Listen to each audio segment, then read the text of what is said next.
संगत जीओ वाहेगुरु जी का खालसा वाहेगुरु जी की फतेह।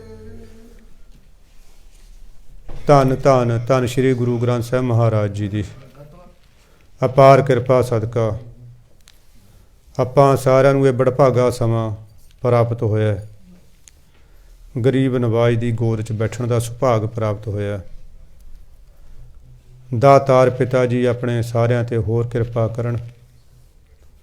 ਆਪਾਂ ਸਾਰਿਆਂ ਨੂੰ ਸਾਵਧਾਨਤਾ, ਇਕਾਗਰਤਾ, ਸ਼ਰਧਾ, ਭਾਵਨਾ, ਪ੍ਰੇਮ ਬਖਸ਼ ਕੇ ਸ਼ਬਦ ਸੁਰਤ ਦਾ ਮੇਲ ਕਰਾਉਂਦਿਆਂ ਹੋਇਆਂ ਆਪਣੇ ਪਵਿੱਤਰ ਉਪਦੇਸ਼ਾਂ ਸਿਧਾਂਤਾਂ ਨੂੰ ਸੁਣਨ ਦੀ ਬਲ ਬੁੱਧੀ ਸਮਰੱਥਾ ਬਖਸ਼ਣ ਅਤੇ ਉਹਨਾਂ ਨੂੰ ਆਪਣੀ ਜ਼ਿੰਦਗੀ ਦੇ ਵਿੱਚ ਅਪਣਾਉਣ ਦੀ ਸਮਰੱਥਾ ਵੀ ਬਖਸ਼ਣ।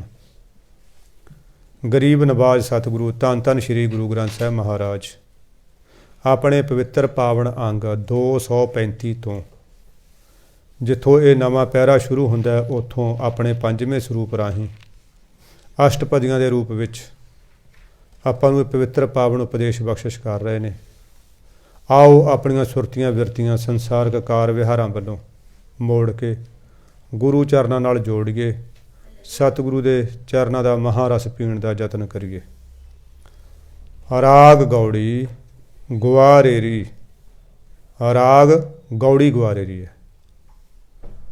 ਗੌੜੀ ਸਾਧ ਸੰਗਤ ਜੀ ਇੱਕ ਬੜਾ ਮਸ਼ਹੂਰ ਰਾਗ ਹੈ। ਇਹਨੂੰ ਲਗਭਗ ਸਾਰੇ ਹਿੰਦੁਸਤਾਨ ਦੇ ਵਿੱਚ ਗਾਇਆ ਜਾਂਦਾ ਰਿਹਾ। ਇਸ ਕਿਉਂਕਿ ਇਹ ਹਿੰਦੁਸਤਾਨ ਦੇ ਸਾਰੇ ਵੱਖਰੇ ਵੱਖਰੇ ਹਿੱਸਿਆਂ 'ਚ ਗਾਇਆ ਜਾਂਦਾ ਰਿਹਾ, ਇਸ ਕਰਕੇ ਇਹਦੀਆਂ ਬਹੁਤ ਸਾਰੀਆਂ ਕਿਸਮਾਂ ਨੇ।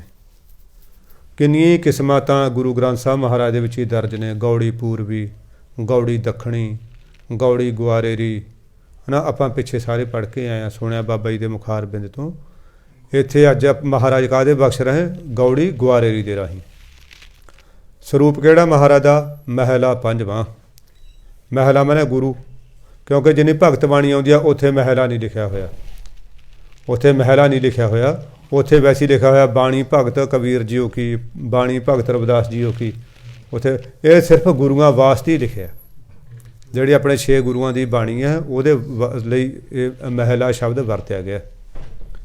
ਅਸ਼ਟਪਦੀਆਂ ਇਹ ਜਿਹੜਾ ਕਾਵਿ ਰੂਪ ਆ ਰਿਹਾ ਅੱਗੇ, ਇਹਦਾ ਸਰੂਪ ਕੀ ਹੈ? ਇਸ ਦਾ ਸਰੂਪ ਹੈ ਅਸ਼ਟਪਦੀਆਂ, ਭਾਵ 8 ਪਦਿਆਂ ਵਾਲੇ ਲੰਬੇ ਸ਼ਬਦ। ਅੱਗੇ ਗਰੀਬ ਨਵਾਜ ਨੇ ਮੰਗਲਾਚਰਨ ਕੀਤਾ ਹੈ। ਇਹ ਗੁਰੂ ਗ੍ਰੰਥ ਸਾਹਿਬ ਮਹਾਰਾਜ ਦੀ ਰਚਨਾ ਦਾ ਵਿਧਾਨ ਹੈ।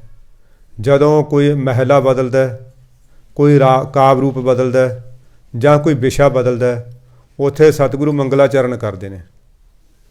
ਕਈ ਥਾਵਾਂ ਦੇ ਉੱਤੇ ਪੂਰਾ ਮੂਲ ਮੰਤਰ ਜਿਹੜਾ ਹੈ ਮੰਗਲਾਚਰਨ ਦੇ ਵਜੋਂ ਲਿਖਿਆ ਹੁੰਦਾ। ਕਈਆਂ ਦੇ ਉੱਤੇ ਸੰਖੇਪ ਹੁੰਦਾ। ਇੱਕ ਓਅੰਕਾਰ ਸਤਿਗੁਰ ਪ੍ਰਸਾਦ, ਜਿਹਨੂੰ ਮਹਾਮੰਤਰ ਵੀ ਕਹਿੰਦੇ ਨੇ। ਅਤੇ ਇੱਥੇ ਜਿਹੜਾ ਹੈ ਲਿਖਿਆ ਮਹਾਰਾਜ ਨੇ, ਇੱਕ ਓਅੰਕਾਰ ਸਤਿਨਾਮ ਕਰਤਾ ਪੁਰਖ ਗੁਰ ਪ੍ਰਸਾਦ। ਇਹ ਪਹਿਲਾਂ ਰਿਵਾਜ਼ ਹੁੰਦਾ ਸੀ। ਸਵੇਰੇ ਉੱਠਣ ਵੇਲੇ ਦਿਨ ਦੀ ਸ਼ੁਰੂਆਤ ਕਰਨ ਤੋਂ ਪਹਿਲਾਂ ਪਰਮਾਤਮਾ ਦਾ ਸ਼ੁਕਰਾਨਾ ਕਰਨਾ, ਪਰਮਾਤਮਾ ਦੇ ਗੁਣ ਗਾਉਣੇ, ਇਹ ਮਨੁੱਖੀ ਜ਼ਿੰਦਗੀ ਦਾ ਇੱਕ ਅੰਗ ਹੁੰਦਾ ਸੀ। ਕੋਈ ਵੀ ਨਵਾਂ ਕੰਮ ਸ਼ੁਰੂ ਕਰਨ ਤੋਂ ਪਹਿਲਾਂ ਕਿਸਾਨ ਖੇਤਾਂ ਨੂੰ ਜਾਂਦਾ, ਖੇਤ 'ਚ ਵੜਦਿਆਂ ਸਾਰ ਉਹਨੇ ਪਰਮਾਤਮਾ ਦਾ ਨਾਮ ਜਪਣਾ।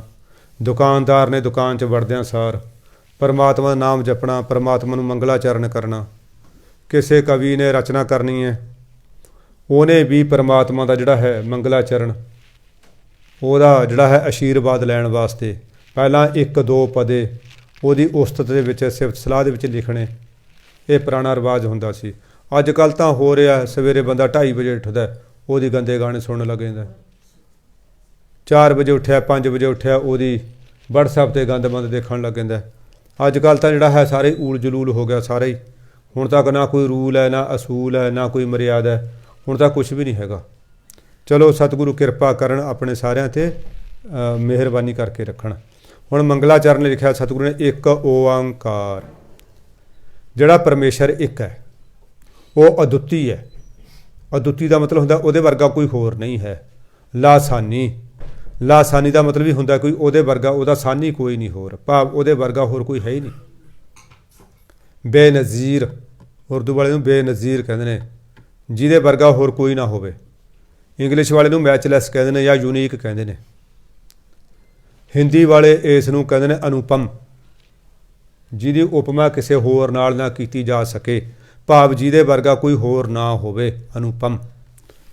ਉਹ ਪਰਮਾਤਮਾ ਇੱਕ ਹੈ, ਉਹ ਇੱਕ ਰਸ ਵਿਆਪਕ ਹੈ, ਉਹ ਅਦੁੱਤੀ ਹੈ, ਉਹ ਲਾਸਾਨੀ ਹੈ, ਬੇਨਜ਼ੀਰ ਹੈ, ਯੂਨੀਕ ਹੈ। ਜਦੋਂ ਉਹ ਇੱਕ ਹੈ ਤਾਂ ਉਹਦਾ ਕੋਈ ਵੀ ਸਰੂਪ ਨਹੀਂ ਹੈ, ਉਹਦਾ ਕੋਈ ਆਕਾਰ ਨਹੀਂ ਹੈ, ਨਾ ਉਹਦੇ ਮੁਕਾਬਲੇ 'ਤੇ ਕੋਈ ਗੁਣਾ ਕਰਕੇ ਹੈ ਉਹਦੇ ਵਰਗਾ, ਨਾ ਕੋਈ ਕਿਸੇ ਕੱਦ ਕਾਠ ਕਰਕੇ, ਨਾ ਹੀ ਕੋਈ ਰੂਪ ਰੰਗ ਕਰਕੇ, ਉਹਦੇ ਵਰਗਾ ਹੋਰ ਕੋਈ ਨਹੀਂ। ਇੱਕ ਦਾ ਮਤਲਬ ਉਹ ਇੱਕੋ ਹੀ ਹੈ, ਆਪਣੇ ਆਪ 'ਚ ਇੱਕ ਹੈ ਉਹ, ਬਸ ਓਅੰਕਾਰ। ਉਹ ਇੱਕ ਹੀ ਓਅੰਕਾਰ ਬਣ ਗਿਆ, ਭਾਵ ਉਸ ਨੇ ਆਪਣਾ ਪਸਾਰਾ ਫੈਲਾ ਲਿਆ, ਉਸ ਨੇ ਆਪਣੇ ਅੰਗ ਖੋਲ੍ਹ ਲਏ। ਅਸੀਂ ਵੀ ਇੱਕ ਉਹਦਾ ਅੰਗ ਹਾਂ, ਜਿੰਨੀ ਸ੍ਰਿਸ਼ਟੀ ਹੈ ਉਹਦਾ ਸਾਰੇ ਅੰਗ ਨੇ। ਵੇਦਾਂ ਦੇ ਵਿੱਚ ਅਕਾਲ ਪੁਰਖ ਦੀ ਇੱਕ ਸਰੂਪ ਜਿਹੜਾ ਹੈ ਉਹ ਬਣਾਇਆ ਹੋਇਆ। ਉਹ 'ਚ ਉਹਨਾਂ ਨੇ ਕਿਹਾ ਵੀ ਜਿਹੜਾ ਅਕਾਲ ਪੁਰਖ ਹੈ, ਆਕਾਸ਼ ਉਹਦਾ ਸਿਰ ਹੈ, ਚੰਦ ਸੂਰਜ ਉਹਦੇ ਅੱਖਾਂ ਨੇ, ਅਤੇ ਜਿਹੜੇ ਹੈਗੇ ਨੇ ਮਤਲਬ ਇਹ ਮਾਤ ਲੋਕ, ਇਹ ਉਹਦਾ ਧੜ ਹੈ। ਜਿੰਨੀਆਂ ਨਦੀਆਂ ਵਗਦੀਆਂ ਨੇ ਇਹ ਉਹਦੇ ਜਿਹੜੇ ਹੈਗੇ ਨੇ ਮਤਲਬ ਖੂਨ ਦੀਆਂ ਨਾੜੀਆਂ ਨੇ। ਜਿੰਨੀ ਇਹ ਬਨਸਪਤੀ ਹੈ ਇਹ ਉਹਦੇ ਰੋਮ ਨੇ। ਪਤਾਲ ਉਹਦੇ ਪੈਰ ਨੇ। ਉਹਨਾਂ ਨੇ ਕੁਛ ਇੱਦਾਂ ਦਾ ਸਰੂਪ ਬਣਾਇਆ ਹੋਇਆ, ਭਾਵ ਉਹ ਜਿਹੜਾ ਇੱਕ ਹੈ ਉਹ ਹੀ ਓਅੰਕਾਰ ਬਣਿਆ ਹੋਇਆ। ਇਹ ਇੱਕ ਓਅੰਕਾਰ ਆਪਣੇ ਆਪ ਦੇ ਵਿੱਚ ਇੱਕ ਅਦੁੱਤੀ ਹੈ, ਭਾਵ ਉਹ ਹੀ ਨਿਰਗੁਣ ਹੈ। ਇਹਨੂੰ ਆਪਾਂ ਦੂਸਰੇ ਸ਼ਬਦਾਂ 'ਚ ਇਹ ਕਹਿ ਲਈਏ, ਉਹ ਆਪ ਹੀ ਨਿਰਗੁਣ ਹੈ ਅਤੇ ਆਪ ਹੀ ਸਰਗੁਣ ਹੈ। ਉਹ ਆਪ ਹੀ ਸਭ ਨੂੰ ਪੈਦਾ ਕਰਨ ਵਾਲਾ ਹੈ, ਉਹ ਆਪ ਹੀ ਸਭ ਨੂੰ ਪਾਲਣ ਵਾਲਾ ਹੈ, ਉਹ ਕੇਵਲ ਤੇ ਕੇਵਲ ਆਪ ਹੀ ਸਭ ਦਾ ਸੰਘਾਰ ਕਰਨ ਵਾਲਾ ਹੈ। ਇਹ ਨਹੀਂ ਹੈਗਾ ਕਿ ਪੈਦਾ ਕਰਨ ਵਾਲਾ ਕੋਈ ਹੋਰ ਹੈ, ਜਾਂ ਪਾਲਣ ਵਾਲਾ ਕੋਈ ਹੋਰ ਹੈ, ਜਾਂ ਕੋਈ ਮਾਰਨ ਵਾਲਾ ਕੋਈ ਹੋਰ ਹੈ। ਨਹੀਂ, ਉਹ ਆਪ ਹੀ ਸਾਰਾ ਕੁਛ ਆਪਣਾ ਕਾਰਜ ਆਪ ਕਰਨ ਵਾਲਾ ਹੈ। ਉਹਦਾ ਦਰ ਹਰ ਵੇਲੇ ਹਰ ਕਿਸੇ ਲਈ ਖੁੱਲ੍ਹਾ ਰਹਿੰਦਾ। ਇਹ ਨਹੀਂ ਕਿ ਜੀ ਉਹ ਰਾਤ ਨੂੰ ਨਹੀਂ ਮਿਲਦਾ, ਜਾਂ ਉਹ ਸਵੇਰੇ ਨਹੀਂ ਮਿਲਦਾ, ਜਾਂ ਉਹ ਸ਼ਾਮ ਨੂੰ ਨਹੀਂ ਮਿਲਦਾ, ਜਾਂ ਦੁਪਹਿਰ ਨੂੰ ਨਹੀਂ ਮਿਲਦਾ।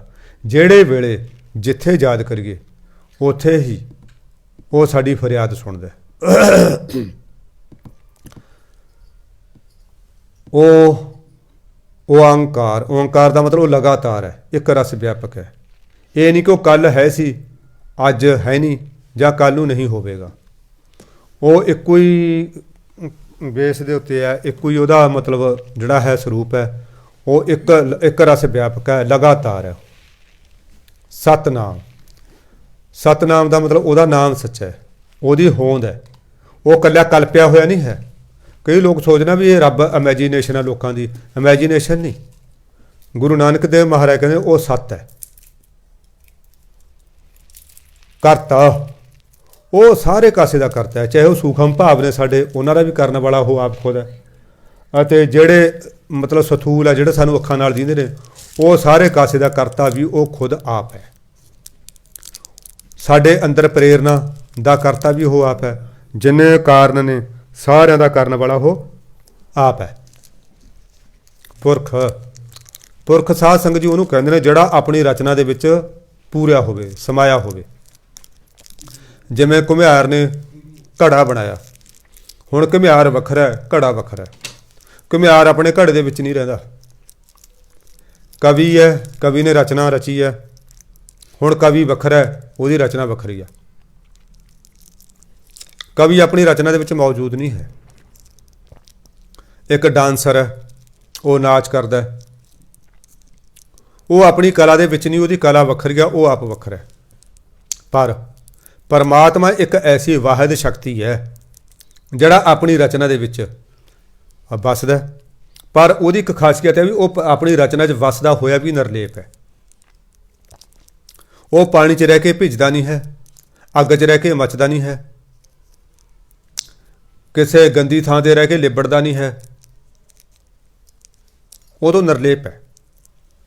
ਮਹਾਰਾਜ ਜੀ ਕਹਿੰਦੇ ਫਿਰ ਗੁਰ ਪ੍ਰਸਾਦ, ਇਹੋ ਜਿਹੇ ਸਰਬ ਗੁਣਾਂ ਦੇ ਖਜ਼ਾਨੇ ਪਰਮਾਤਮਾ ਨੂੰ ਪ੍ਰਾਪਤ ਕਰਨ ਦਾ ਇੱਕਮਾਤਰ ਸਾਧਨ ਹੈ। ਉਹ ਕੀ ਹੈ? ਗੁਰੂ ਦੀ ਕਿਰਪਾ। ਉਸ ਨੂੰ ਕਿਸੇ ਹੋਰ ਤਰੀਕੇ ਨਾਲ ਪ੍ਰਾਪਤ ਨਹੀਂ ਕੀਤਾ ਜਾ ਸਕਦਾ। जे कोई कहे मैं जल धारे रख के उन्होंने जिहड़ा है प्राप्त कर लाँगा, कोई कहे जी मैं भुखा रखे उन्होंने प्राप्त कर लाँगा, कोई कहे जी मैं जिहड़ा है पुट्ठा लटक के प्राप्त कर लाँगा, कोई कहे मैं मुरुंड होके प्राप्त कर लाँगा, कोई कहे जी मैं बड़ियां बड़ियां जटावां केस धारण करके प्राप्त कर लाँगा। अपने यत्नां नाल तां वो प्राप्त हुंदे ही नहीं। ਉਹਨੂੰ ਪ੍ਰਾਪਤ ਕਰਨ ਦਾ ਇੱਕਮਾਤਰ ਸਾਧਨ ਹੈ, ਇੱਕੋ ਹੀ ਰਸਤਾ ਹੈ, ਉਹ ਹੈ ਗੁਰੂ ਦੀ ਕਿਰਪਾ। ਗੁਰੂ ਦੀ ਕਿਰਪਾ ਆਪਾਂ ਨੇ ਪ੍ਰਾਪਤ ਕਰ ਲਈ, ਇਟ ਮੀਨਜ਼ ਅਸੀਂ ਪਰਮਾਤਮਾ ਨੂੰ ਪ੍ਰਾਪਤ ਕਰ ਲਿਆ। ਅੱਗੇ ਪੰਚਮ ਪਾਤਸ਼ਾਹ ਬੀਬੀ ਭਾਨੀ ਜੀ ਦੀ ਗੋਦ ਦੇ ਸ਼ਿੰਗਾਰ, ਧੰਨ ਧੰਨ ਸ਼੍ਰੀ ਗੁਰੂ ਰਾਮਦਾਸ ਮਹਾਰਾਜ ਦੇ ਲਾਡਲੇ ਸਾਹਿਬਜ਼ਾਦੇ, ਧੰਨ ਧੰਨ ਸ਼੍ਰੀ ਗੁਰੂ ਅਮਰਦਾਸ ਮਹਾਰਾਜ ਦੇ ਅਤੀ ਪਿਆਰੇ ਦੋਤਰੇ, ਜੰਮਦਿਆਂ ਹੀ ਬਰਮਤ ਗਿਆਨ ਨੂੰ ਪ੍ਰਾਪਤ, ਭਾਨ ਮਥਰਾ ਕਛ ਭੇਦ ਨਹੀਂ, ਗੁਰ ਅਰਜਨ ਪ੍ਰਤੱਖ ਹਰ, ਭਾਰਤ ਵਰਸ਼ ਦੇ ਪਹਿਲੇ ਸ਼ਹੀਦ, ਸਿੱਖ ਧਰਮ ਦੇ ਵਿੱਚ ਨਵੀਆਂ ਪਿਰਤਾਂ ਪਾਉਣ ਵਾਲੇ, ਮਹਾ ਅਡੋਲ, ਮਹਾ ਧੀਰਜਵਾਨ, ਨਿਮਰਤਾ ਦੇ ਪੁੰਜ, ਸੇਵਾ ਦੇ ਸੋਮੇ, ਬੇਅੰਤ ਬ੍ਰਹਮ ਗਿਆਨੀਆਂ ਦੇ ਆਸਰੇ, ਬੇਅੰਤ ਸੂਰਿਆਂ ਨੂੰ ਸ਼ਕਤੀ ਦੇਣ ਵਾਲੇ, ਧੰਨ ਧੰਨ ਸ਼੍ਰੀ ਗੁਰੂ ਅਰਜਨ ਦੇਵ ਮਹਾਰਾਜ, ਆਪਣੀ ਮਹਾ ਮੁਬਾਰਕ, ਪਰਮ ਪਾਵਨ, ਅਤੀ ਸੱਚੀ ਸੁੱਚੀ, ਮਹਾ ਰਸੀਲੀ, ਮਹਾ ਸੁਰੀਲੀ, ਮਹਾ ਮਿੱਠੜੀ ਰਸਨਾ ਦੁਆਰਾ ਫਰਮਾ ਰਹੇ ਨੇ। ਜਬ ਇਹ ਮਨ ਮੈਂ ਕਰਤ ਗੁਮਾਨਾ, ਇਹ ਬੰਦਾ ਜਦੋਂ ਆਪਣੇ ਮਨ ਦੇ ਵਿੱਚ ਗੁਮਾਨ ਕਰਦਾ ਆਪਣੇ ਰੂਪ ਦਾ, ਆਪਣੇ ਰੰਗ ਦਾ, ਆਪਣੇ ਰੁਪਈਏ ਪੈਸੇ ਦਾ, ਆਪਣੀ ਅਕਲ ਦਾ, ਆਪਣੀ ਕੁਲ ਦਾ, ਆਪਣੀ ਜਾਤ ਦਾ, ਸਾਧ ਸੰਗਤ ਜੀ ਬੜੇ ਕਾਰਨ ਨੇ ਜਿਨ੍ਹਾਂ ਕਾਰਨ ਸਾਡੇ ਅੰਦਰ ਗੁਮਾਨ, ਹਉਮੈ ਕਹਿੰਦੇ ਆ ਜਿਹਨੂੰ ਆਪਾਂ ਹੰਕਾਰ ਪੈਦਾ ਹੋ ਜਾਂਦਾ। ਮਹਾਰਾਜ ਜੀ ਕਹਿੰਦੇ ਜਦੋਂ ਤੱਕ ਇਹ ਬੰਦਾ ਆਪਣੇ ਮਨ 'ਚ ਗੁਮਾਨ ਕਰਦਾ ਕਾਸੇ ਨਾ ਕਾਸੇ ਦਾ, ਸਾਧ ਸੰਗਤ ਜੀ ਸਾਡਾ ਤਾਂ ਕੁਛ ਵੀ ਨਹੀਂ ਹੈ। ਜੇ ਅਸੀਂ ਸੋਹਣੇ ਆ, ਸੋਹਣੇ ਕਿਹੜਾ ਸਰੀਰ ਅਸੀਂ ਆਪ ਬਣਾਇਆ, ਜਿਹਾ ਜਾ ਉਹਨੇ ਦੇਤਾ ਉਹ ਹੈ ਸਾਨੂੰ ਪ੍ਰਾਪਤ ਹੋ ਗਿਆ। ਚਾਹੇ ਉਹਨੇ ਸਾਨੂੰ ਗੋਰਾ ਸਰੀਰ ਦੇਤਾ, ਚਾਹੇ ਕਾਲਾ ਦੇਤਾ, ਅੱਖਾਂ ਮੋਟੀਆਂ ਦੇਤੀਆਂ, ਛੋਟੀਆਂ ਦੇਤੀਆਂ, ਨੈਣ ਨਕਸ਼ ਤਿੱਖੇ ਦੇਤੇ ਜਾਂ ਦੂਸਰੇ ਤਰ੍ਹਾਂ ਦੇ ਦੇਤੇ, ਇਹ ਤਾਂ ਸਾਰੀ ਉਹਦੀ ਦਾਤ ਹੈ। ਇਹ ਲਿਆਕਤ ਵੀ ਉਸੇ ਦੀ ਹੈ, ਤਾਲੀਮ ਜਿਹਨੂੰ ਆਪਾਂ ਐਜੂਕੇਸ਼ਨ ਕਹਿੰਦੇ ਇਹ ਵੀ ਉਹਦੀ ਹੈ। ਜਿੰਨੀਆਂ ਸਾਨੂੰ ਇਹ ਕਲਾਵਾਂ ਆਉਂਦੀਆਂ ਨੇ ਇਹ ਵੀ ਸਾਰੀਆਂ ਉਹਦੀਆਂ ਦਿੱਤੀਆਂ ਹੋਈਆਂ ਨੇ। ਅਸੀਂ ਗੁਮਾਨ ਕਾਹਦਾ ਕਰੀਏ? ਪਰ ਬੰਦਾ ਐਡਾ ਕੁ ਮੂਰਖ ਹੈ, ਐਡਾ ਕੁ ਜਿਹੜਾ ਹੈ ਇਹ ਬੇਵਕੂਫ ਹੈ, ਇਹ ਫਿਰ ਵੀ ਗੁਮਾਨ ਕਰਦਾ, ਇਹਦਾ ਆਪਣਾ ਕੁਛ ਵੀ ਨਹੀਂ ਹੈ, ਫਿਰ ਵੀ ਇਹ ਜਿਹੜਾ ਹੈ ਗੁਮਾਨ ਕਰਦਾ। ਜਦੋਂ ਤੱਕ ਮਹਾਰਾਜ ਕਹਿੰਦੇ ਇਹ ਗੁਮਾਨ ਕਰਦਾ ਫਿਰ ਕੀ, ਤਬ ਇਹ ਬਾਬਰ ਫਿਰਤ ਵਿਗਿਆਨਾ, ਵਿਗਿਆਨਾ ਮੈਨੇ ਬੇਗਿਆਨਾ ਭਾਵ ਅਗਿਆਨੀ, ਉਹ ਤੱਕ ਇਹ ਸੰਸਾਰ ਦੇ ਵਿੱਚ ਕਮਲਾ ਹੋਇਆ ਫਿਰਦਾ, ਅਗਿਆਨੀ ਹੋ ਕੇ ਕਮਲਾ ਹੋ ਕੇ ਸੰਸਾਰ 'ਚ ਵਿਚਰਦਾ। ਲੈ ਮੈਂ ਕਿਸੇ ਤੋਂ ਘੱਟ ਹਾਂ, ਕੀ ਗੱਲ ਮੈਂ ਕੋਈ ਆਇਆ, ਇਹਨੇ ਮੇਰੀ ਜਾਤ ਨਹੀਂ ਪੁੱਛੀ, ਇਹਨੇ ਮੈਨੂੰ ਅਟੈਂਡ ਨਹੀਂ ਕੀਤਾ। ਜੇ ਬੰਦਾ ਮਨ 'ਚ ਸੋਚੇ ਵੀ ਤੂੰ ਭਾਈ ਕਿੱਡਾ ਕੁ ਦੇਵੀ ਦੇਵਤਾ ਜਾਂ ਕਿੱਡਾ ਕੁ ਪੀਰ ਪੈਗੰਬਰ ਹੈ, ਤੈਨੂੰ ਅਟੈਂਡ ਨਹੀਂ ਕੀਤਾ। ਅਟੈਂਡ ਤਾਂ ਲੋਕਾਂ ਨੇ ਬਾਬੇ ਨਾਨਕ ਨੂੰ ਨਹੀਂ ਕੀਤਾ ਹੈਗਾ, ਜਿਹੜੇ ਆਪ ਨਾਰਾਇਣ ਕਲਾ ਧਾਰ ਜੱਗ ਮੈਂ ਪਰਵਰਿਓ। ਆਪਾਂ ਜਨਮ ਸਾਖੀਆਂ 'ਚ ਪੜ੍ਹਦਾ ਕਿੰਨੇ ਪਿੰਡਾਂ 'ਚ ਗਏ, ਕਿਸੇ ਨੇ ਰੋਟੀ ਟੁੱਕ ਵੀ ਨਹੀਂ ਪੁੱਛਿਆ ਹੈਗਾ, ਕਿਸੇ ਨੇ ਆਓ ਭਗਤ ਨਹੀਂ ਕੀਤੀ, ਸਗੋਂ ਕਈਆਂ ਦਾ ਡਲੇ ਮਾਰੇ, ਡਾਂਗਾ ਲੈ ਕੇ ਮੰਗਰ ਪੈ ਗਏ, ਕਈਆਂ ਤਾਂ ਉਹਨਾਂ ਨੂੰ ਲੁੱਟਣ ਦੀ ਕੋਸ਼ਿਸ਼ ਕੀਤੀ, ਪੁੱਛਿਆ ਤਾਂ ਉਹਨਾਂ ਨੂੰ ਨਹੀਂ ਕਿਸੇ ਨੇ। ਸਾਡੀ ਕੀ ਔਕਾਤ ਹੈ ਕੋਈ ਸਾਨੂੰ ਪੁੱਛੇ? ਕੋਈ ਪੁੱਛਦਾ ਪੁੱਛੇ, ਨਹੀਂ ਪੁੱਛਦਾ ਨਾ ਪੁੱਛੇ, ਉਹ ਅਗਲੇ ਦਾ ਭਲਾ ਭਾਈ ਨਾ ਪੁੱਛੇ। ਇਹ ਬੰਦਾ ਨਾ ਇਹ ਕਮਲਾ ਹੋਇਆ ਫਿਰਦਾ, ਕਿਉਂਕਿ ਅੰਦਰ ਹਉਮੈ ਨੂੰ ਸੱਟ ਵੱਜਦੀ ਹੈ। ਖਾਸ ਕਰਕੇ ਜਿਹੜੀ ਇਹ ਚਿੱਟੀ ਦਾੜੀ ਵਾਲੀ ਉਮਰ ਹੈ, ਬੁਢਾਪੇ ਦੀ ਉਮਰ ਹੈ, ਇਹ 'ਚ ਹਉਮੈ ਬਹੁਤ ਜ਼ਿਆਦਾ ਪ੍ਰਬਲ ਹੁੰਦੀ ਹੈ। ਓਏ ਅਸੀਂ ਦਾੜੀ ਧੁੱਪ 'ਚ ਨਹੀਂ ਚਿੱਟੀ ਕੀਤੀ, ਪੁੱਛਣ ਵਾਲਾ ਹੋਵੇ ਹੋਰ ਕਿਹੜੀ ਯੂਨੀਵਰਸਿਟੀ 'ਚ ਪੜ੍ਹ ਕੇ ਚਿੱਟੀ ਕੀਤੀ ਆ, ਇਹ ਧੁੱਪ 'ਚ ਚਿੱਟੀ ਹੋਈ ਆ। ਇੱਕ ਆਪਾਂ ਸ਼ਬਦ ਵਰਤਦੇ ਹਾਂ ਬੁੱਢਿਆਂ ਵਾਸਤੇ ਬਜ਼ੁਰਗ, ਬਜ਼ੁਰਗ ਦਾ ਮਤਲਬ ਬੁੱਢਾ ਨਹੀਂ ਹੁੰਦਾ, ਬਜ਼ੁਰਗ ਦਾ ਮਤਲਬ ਹੁੰਦਾ ਗਿਆਨਵਾਨ, ਜਿਹਨੂੰ ਕੋਈ ਅਕਲਵੰਦ, ਜਿਹਨੂੰ ਕੋਈ ਅਕਲ ਆ ਗਈ ਹੋਵੇ। ਇਹ ਕੋਈ ਜ਼ਰੂਰੀ ਨਹੀਂ ਵੀ ਇਹਦੀ ਉਮਰ ਵੱਡੀ ਹੋਊਗੀ ਇਹਨੂੰ ਕੋਈ ਅਕਲ ਹੋਊਗੀ, ਇਹਨੂੰ ਕੋਈ ਗਿਆਨ ਹੋਊਗਾ, ਨਹੀਂ। 100 ਸਾਲ ਦੇ ਹੋ ਕੇ ਵੀ ਬੱਚਿਆਂ ਵਾਲੀਆਂ ਗੱਲਾਂ ਕਰਦੇ ਮੇਰੇ ਵਰਗੇ ਲੋਕ ਬੜੇ ਨੇ ਦੁਨੀਆ 'ਚ, ਬੜੇ ਨੇ। ਅਕਲ ਦਾ ਉਮਰ ਨਾਲ ਕੋਈ ਸੰਬੰਧ ਨਹੀਂ। ਬਜ਼ੁਰਗੀ ਦਾ ਜਿਹੜਾ ਉਮਰ ਨਾਲ ਕੋਈ ਸੰਬੰਧ ਨਹੀਂ। ਉਹ ਤਾਂ ਇੱਕ ਐਦਾਂ ਕਹਿੰਦੇ ਨੇ ਜਾਂ ਆਮ ਕਰਕੇ ਆਪਣੀ ਬੋਲੀ 'ਚ ਕਹਿੰਦੇ ਨੇ, ਕੋਈ ਬੁੜਾ ਹੋਵੇ ਨਾ, ਕਹਿੰਦੇ ਫਲਾਣੇ ਬੰਦੇ ਨਾਲ ਵੀ ਸਿਆਣਾ ਹੈ, ਸਿਆਣਾ ਸਰੀਰ ਹੈ। ਚਾਹੇ ਉਹਨੂੰ ਰੋਟੀ ਖਾਣ ਦਾ ਨਾ ਪਤਾ ਹੋਵੇ, ਬੋਲਣ ਦਾ ਨਾ ਪਤਾ ਹੋਵੇ, ਖੜਨ ਦਾ ਨਾ ਪਤਾ ਹੋਵੇ, ਫਿਰ ਵੀ ਆਪਾਂ ਕਹਿੰਦੇ ਸਿਆਣਾ ਸਰੀਰ ਹੈ ਉਹਦਾ। ਸਿਆਣਾ ਸੂਣਾ ਕੋਈ ਨਹੀਂ। ਸਿਆਣਪ ਦਾ ਤਾਂ ਉਮਰ ਨਾਲ ਕੋਈ ਤਾਲੁਕਾ ਤੇ ਨਹੀਂ ਹੈਗਾ। ਜਦੋਂ ਇਹ ਬੁੜਾ ਹੁੰਦਾ, ਇਹਦੀ ਦਾੜੀ ਚਿੱਟੀ ਹੁੰਦੀ ਹੈ, ਇਹਦੇ ਅੰਦਰ ਹੰਕਾਰ ਹੁੰਦਾ, ਚਾਹੇ ਉਹ ਬੀਬੀਆਂ ਨੇ, ਚਾਹੇ ਉਹ ਭਾਈ ਨੇ। ਉਹਨਾਂ ਨੂੰ ਲੱਗਦਾ ਯਾਰ ਇਹ ਫਲਾਣੇ ਦਾ ਜਵਾਕ ਟੱਪ ਗਿਆ, ਮੈਨੂੰ ਸਤਿ ਸ੍ਰੀ ਅਕਾਲ ਨਹੀਂ ਬੁਲਾ ਕੇ ਗਿਆ, ਮੈਨੂੰ ਵਿਸ਼ੇ ਨਹੀਂ ਕੀਤੀ ਇਹਨੇ, ਕਿਉਂਕਿ ਉਹਦੀ ਹਉਮੈ ਨੂੰ ਸੱਟ ਵੱਜੀ ਆ। ਉਹਨੂੰ ਪੁੱਛਣ ਵਾਲਾ ਹੋਵੇ, ਜੇ ਤੂੰ ਜੰਮਿਆ ਸੀ ਕੋਈ ਆਰਡਰਾਂ 'ਚ ਲਿਖਾ ਕੇ ਲਿਆ ਸੀ ਵੀ ਤੈਨੂੰ ਸਾਰੀ ਦੁਨੀਆ ਵਿਸ਼ ਕਰੂਗੀ? ਕਰਤੀ ਕਿਸੇ ਨੇ, ਤੂੰ ਉਹਨੂੰ ਅਸ਼ੀਰਵਾਦ ਦੇ ਦੇ, ਕਿਸੇ ਨੇ ਪੈਰੀਂ ਹੱਥ ਲਾ ਤੇ ਉਹਨੂੰ ਅਸ਼ੀਰਵਾਦ ਦੇ ਦੇ, ਨਹੀਂ ਲਾਇਆ ਤਾਂ ਜਾ ਭਾਈ ਆਪਦੀ ਮਸਤੀ 'ਚ ਰਹਿ। ਚਲੋ ਖੈਰ, ਮਹਾਰਾਜ ਕਹਿੰਦੇ ਫਿਰ ਇਹ ਕਮਲਾ ਹੋਇਆ ਰਹਿੰਦਾ। ਜਬ ਇਹ ਹੂਆ ਸਗਲ ਕੀ ਰੀਨਾ ਤਾਤੇ ਰਮਈਆ ਘਟ ਘਟ ਚੀਨਾ। ਜਦੋਂ ਇਹ ਬੰਦਾ ਸਾਰਿਆਂ ਦੀ ਰੇਨ ਬਣ ਗਿਆ, ਭਾਵ ਨਿਮਰਤਾ ਧਾਰਨ ਕਰ ਲਈ ਇਹਨੇ, ਕਈ ਯਾਰ ਸਾਰੇ ਬੰਦੇ ਮੈਥੋਂ ਵਧੀਆ ਨੇ, ਸਾਰੇ ਬੰਦੇ ਮੈਥੋਂ ਵਧੀਆ ਨੇ, ਸਾਰਿਆਂ ਤੋਂ ਘਟ ਗਿਆ ਸਿਰਫ ਮੈਂ ਹੀ ਹਾਂ।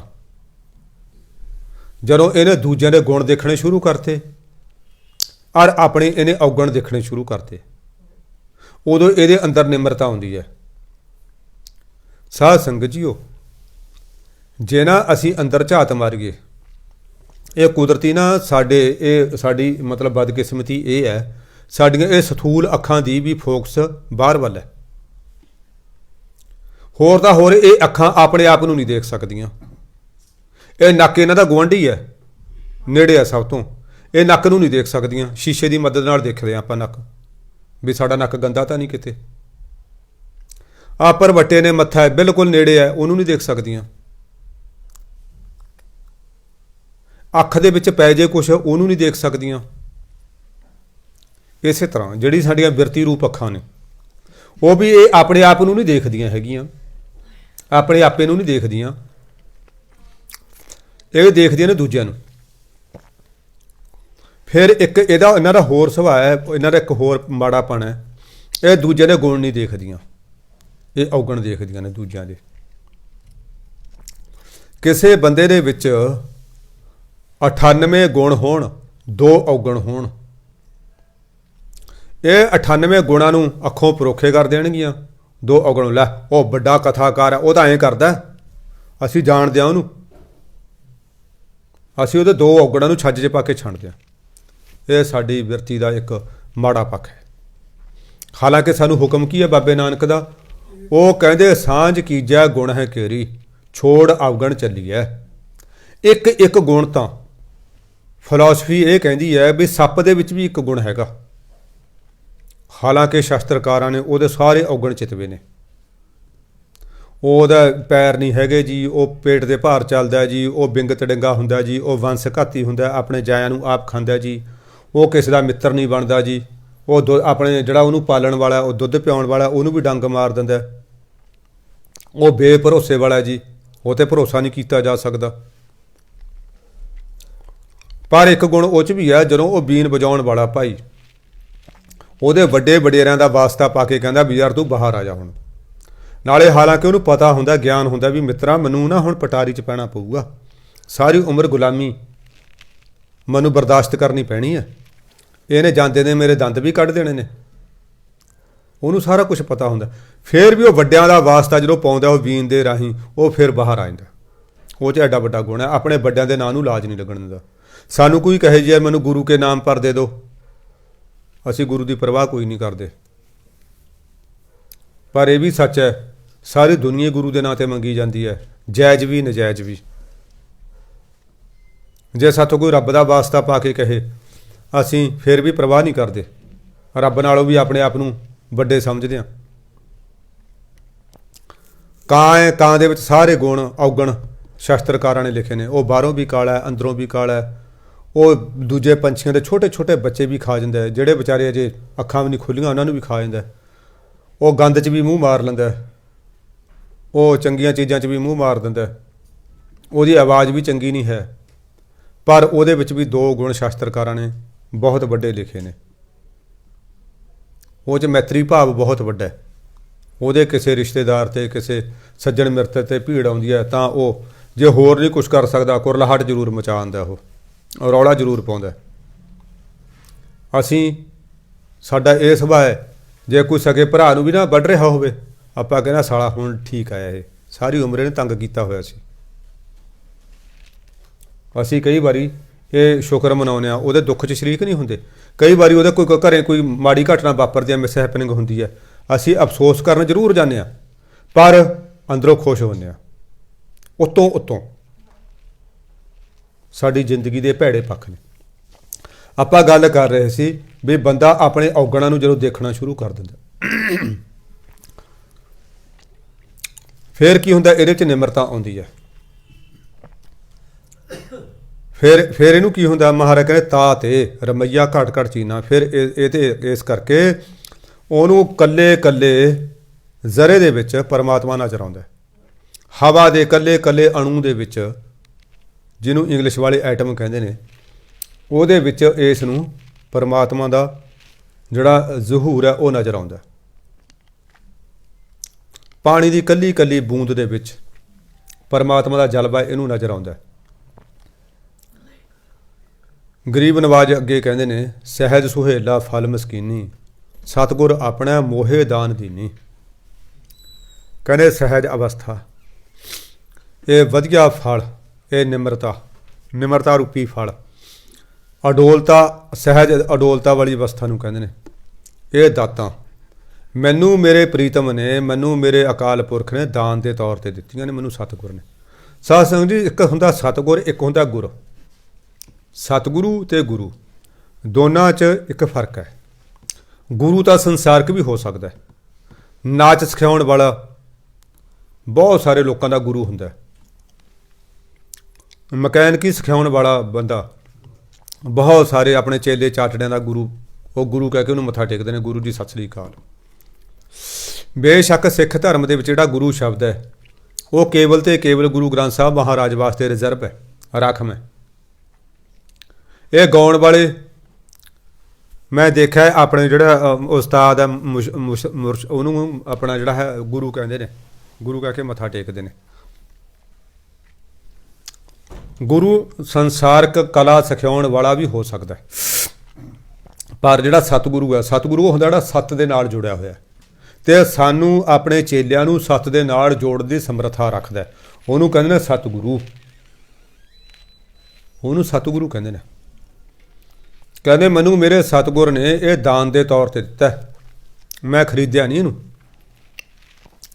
ਸਹਿਜ ਸੁਹੇਲਾ ਫਲ ਮਸਕੀਨੀ, ਸਹਿਜ ਸੁਹੇਲਾ ਫਲ ਮਸਕੀਨੀ, ਸਹਿਜ ਸੁਹੇਲਾ ਫਲ ਮਸਕੀਨੀ, ਸਹਿਜ ਸੁਹੇਲਾ ਫਲ ਮਸਕੀਨੀ। ਸਤਿਗੁਰ ਆਪਣਾ ਮੋਹਿ ਦਾਨ ਦੀਨੀ, ਸਤਿਗੁਰ ਆਪਣਾ ਮੋਹਿ ਦਾਨ ਦੀਨੀ, ਸਤਿਗੁਰ ਆਪਣਾ ਮੋਹਿ ਦਾਨ ਦੀਨੀ, ਸਤਿਗੁਰ ਆਪਣਾ ਮੋਹਿ ਦਾਨ ਦੀਨੀ। ਰਹਾਉ ਤੋਂ ਬਾਅਦ ਸਤਿਗੁਰੂ ਅੱਗੇ ਸਮਝਾ ਰਹੇ ਨੇ, ਜਬ ਕਿਸ ਕੋ ਇਹ ਜਾਣ ਸੰਬੰਧ, ਤਬ ਸਗਲੇ ਇਸ ਮੇਲੇ ਫੰਦਾ। ਕਹਿੰਦੇ ਜਦੋਂ ਇਹ ਕਿਸੇ ਨੂੰ ਮਾੜਾ ਜਾਣਦਾ। ਸਾਧ ਸੰਗਤ ਜੀ, ਸਾਡੀ ਤਾਂ ਬਦਕਿਸਮਤੀ ਇਹ ਹੈ, ਅਸੀਂ ਆਪਣੇ ਤੋਂ ਬਿਨਾਂ ਸਾਰਿਆਂ ਨੂੰ ਮਾੜੇ ਗਿਣਦੇ ਹਾਂ। ਮੇਰੇ ਬਾਪ 'ਚ ਆਹ ਨੁਕਸ ਹੈ, ਮੇਰੀ ਮਾਂ 'ਚ ਆਹ ਭੈੜ ਹੈ, ਮੇਰੇ ਘਰ ਵਾਲੀ 'ਚ ਤਾਂ ਆਹ ਭੈੜ ਨੇ, ਮੇਰੇ ਪੁੱਤ 'ਚ ਆਹ ਕਮੀ ਹੈ, ਮੇਰੀ ਧੀ 'ਚ ਆਹ ਕਮੀ ਹੈ, ਮੇਰੇ ਗੁਆਂਢੀ 'ਚ ਆਹ ਕਮੀ ਹੈ। ਸਾਨੂੰ ਤਾਂ ਕਮੀਆਂ ਤੋਂ ਸਿਵਾਏ ਹੋਰ ਦੀਂਦੇ ਹੀ ਕੁਛ ਨਹੀਂ। ਸਾਨੂੰ ਤਾਂ ਕਮੀਆਂ ਤੋਂ ਬਗੈਰ ਕੁਛ, ਸਾਰਿਆਂ 'ਚ ਮਾੜਾਪਣ ਸਾਨੂੰ ਦਿਸ ਰਿਹਾ, ਸਾਰਿਆਂ 'ਚ ਐਬ ਦਿਸ ਰਹੇ ਨੇ। ਆਪਣੇ ਟੀਚਰਾਂ 'ਚ ਐਬ ਦਿਸ ਰਹੇ ਨੇ, ਆਪਣੇ ਗੁਰੂਆਂ 'ਚ ਐਬ ਦਿਸ ਰਹੇ ਨੇ। ਆਪਾਂ ਐਬ ਕੀ ਆਪਾਂ ਕਹਿੰਦੇ ਲੈ ਗੁਰੂ ਅਰਜਨ ਦੇਵ ਮਹਾਰਾਜ ਤਤੀ ਤਵੀ ਤੇ ਬਿਠਾਇਆ ਯਾਰ, ਉਹ ਕਰ ਦਿੰਦੇ ਕੰਮ ਉਹਨਾਂ ਦਾ, ਇੰਨੀਆਂ ਸ਼ਕਤੀਆਂ ਸੀ ਉਹਨਾਂ ਕੋਲੇ। ਸ਼ਹੀਦਾਂ ਮਰੀਦਾਂ ਨੂੰ ਲੈ ਜੋ ਉਹਨਾਂ ਦੀ ਸ਼ਕਤੀ ਹੁੰਦੀ ਯਾਰ ਉਹ ਐਂ ਕਰ ਦਿੰਦੇ, ਫਿਰ ਉਹ ਐਂ ਕਰ ਦਿੰਦੇ। ਉਹਨਾਂ 'ਚ ਸਾਨੂੰ ਕਮੀਆਂ ਦਿਸ ਰਹੀਆਂ ਨੇ। ਕਹਿੰਦੇ ਜਦੋਂ ਤੱਕ ਇਹ ਕਿਸੇ ਨੂੰ ਮਾੜਾ ਜਾਣਦਾ, ਚੰਗਾ ਜਾਣਦਾ, ਸੌਰੀ ਮਾੜਾ ਜਾਣਦਾ, ਭੈੜਾ ਜਾਣਦਾ, ਤਬ ਸਗਲੇ ਇਸ ਮੇਲਾਂ ਫੰਦਾ, ਤਾਂ ਸਾਰੇ ਇਸ ਨੂੰ ਵੀ ਮਾੜਾ ਸਮਝਦੇ ਨੇ। ਸਾਧ ਸੰਗਤ ਜੀ, ਇੱਕ ਸੋਚ, ਇੱਕ ਨਾ ਖਿਆਲ ਹੈ, ਫਿਲਾਸਫੀ ਦਾ ਥਾਟ ਹੈ, ਸੱਚਾਈ ਹੈ। ਜਦੋਂ ਅਸੀਂ ਕਿਸੇ ਪ੍ਰਤੀ ਭੈੜੀਆਂ ਭਾਵਨਾਵਾਂ ਰੱਖਦੇ ਹਾਂ, ਚਾਹੇ ਅਸੀਂ ਸ਼ੋਅ ਨਾ ਹੋਣ ਦਈਏ, ਸਾਡੇ ਅੰਦਰ ਭੈੜਾਪਣ ਆਪਣੇ ਆਪ ਆ ਜਾਂਦਾ। ਆਪਣੇ ਨਾ ਕੁਛ ਪੁਰਾਤਨ ਗ੍ਰੰਥ ਨੇ, ਪੰਜਦਸੀ, ਕਥਾ ਸਾਗਰ, ਇੱਕ ਦਾ ਮੈਂ ਨਾਂ ਭੁੱਲ ਗਿਆ, 3-4 ਗ੍ਰੰਥ ਨੇ। ਉਧਰ ਇਹ ਜਿਹੜਾ ਹੈ ਇਸਲਾਮੀ ਸਾਹਿਤ, ਉਹਦੇ ਵਿੱਚ ਵੀ ਜਿਵੇਂ ਅਲਫ ਲੈਲਾ ਵਾ ਲੈਲਾ, ਉਹਨਾਂ ਦੇ ਵੀ ਐਸੇ ਗ੍ਰੰਥ ਨੇ ਜਿਨ੍ਹਾਂ ਦੇ ਵਿੱਚ ਇਹ ਜਿਹੜੇ ਪਾਤਰ ਜਾਨਵਰਾਂ ਨੂੰ, ਪੰਛੀਆਂ ਨੂੰ ਬਣਾਇਆ ਹੋਇਆ ਤੇ ਸਿੱਖਿਆ ਮਨੁੱਖਾਂ ਨੂੰ ਦਿੱਤੀ ਗਈ ਹੈ। ਇੱਕ ਕਹਾਣੀ ਆਉਂਦੀ ਆ ਵੀ 4 ਚੋਰ ਜਾ ਰਹੇ ਨੇ, ਉਹਨਾਂ ਨੂੰ ਰਸਤੇ ਦੇ ਵਿੱਚੋਂ ਕੋਈ ਸੋਨੇ ਦੀ ਇੱਟ ਲੱਭ ਗਈ।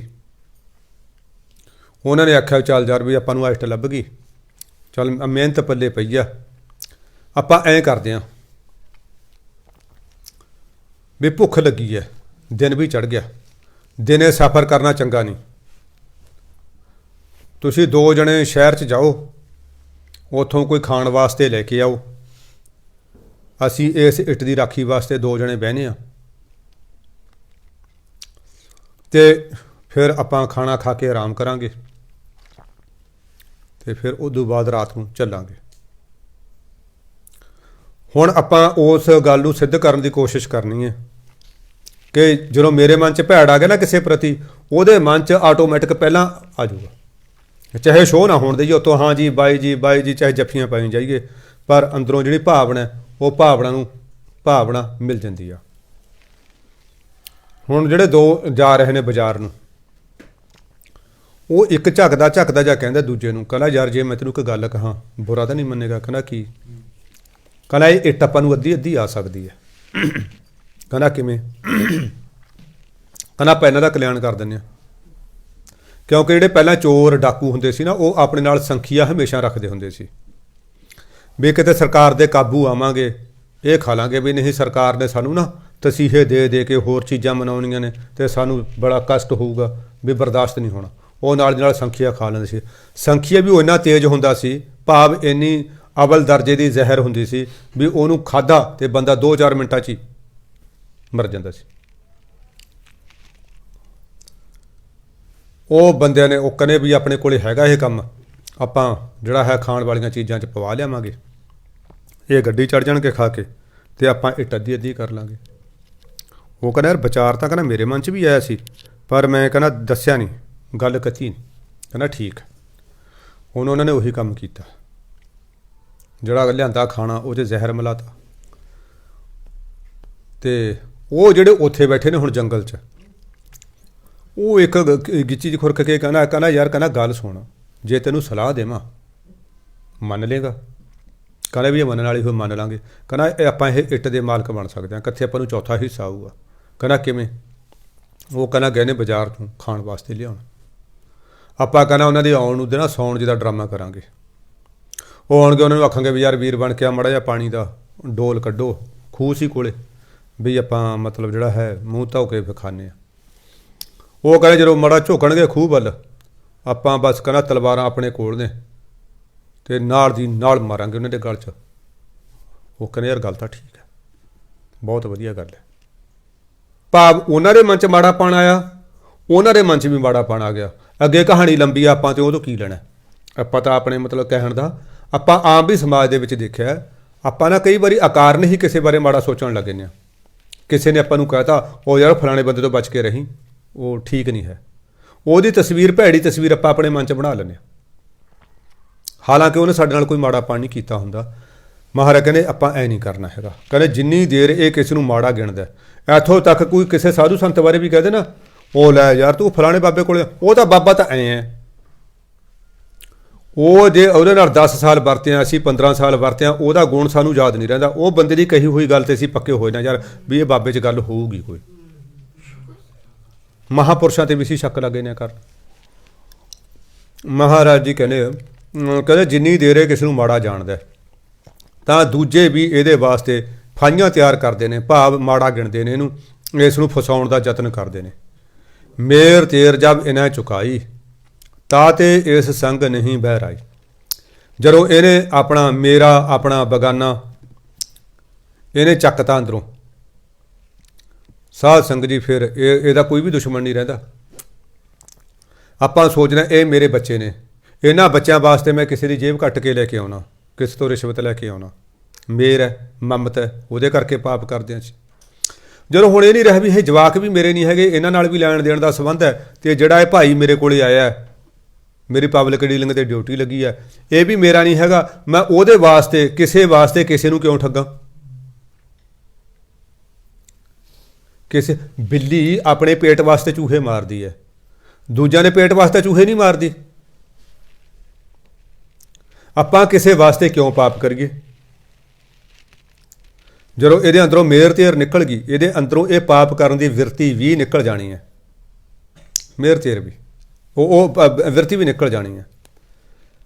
ਜਿੰਨੀ ਦੇਰ ਇਹਨੇ ਇਹ ਮੇਰੀ ਧੀ ਹੈ, ਇਹ ਮੇਰਾ ਪੁੱਤ ਹੈ, ਮੇਰੇ ਘਰ ਵਾਲੀ ਹੈ, ਇਹ ਮੇਰੇ ਆਪਣੇ ਨੇ, ਇਹ ਬਗਾਨੇ ਨੇ, ਉਦੋਂ ਤੱਕ ਇਹਨੂੰ ਪੰਗਾ ਪਿਆ ਰਹਿੰਦਾ ਕੋਈ ਨਾ ਕੋਈ। ਜਬ ਇਹਨ ਕਰਨਾ ਹੈ ਹਾਰ ਪਛਾਤਾ, ਮੇਰ ਤੇਰ ਜਬ ਇਹਨੇ ਚੁਕਾਈ ਤਾਂ ਤੇ ਇਸ ਸੰਗ ਨਹੀਂ ਬਹਿ ਰਾਈ। ਜਦੋਂ ਇਹਨੇ ਮੇਰ ਤੇਰ ਚਾ ਖਤਮ ਕਰਤੀ, ਫਿਰ ਇਹਦਾ ਕੋਈ ਦੁਸ਼ਮਣ ਨਹੀਂ ਰਹਿੰਦਾ। ਸਾਧ ਸੰਗਤ ਜੀ, ਫਿਰ ਉਹਨੂੰ ਸਾਰਿਆਂ 'ਚੋਂ ਇਹ ਹੁੰਦਾ ਯਾਰ ਮੇਰਾ ਤਾਂ ਮਿੱਤਰ ਵੀ ਨਹੀਂ ਕੋਈ, ਬੈਰੀਓ ਨਹੀਂ ਕੋਈ, ਇਹ 'ਚ ਵੀ ਪਰਮਾਤਮਾ, ਇਹ 'ਚ ਵੀ ਪਰਮਾਤਮਾ, ਉਹੀ ਆਪੇ ਤੁਰਿਆ ਫਿਰਦਾ।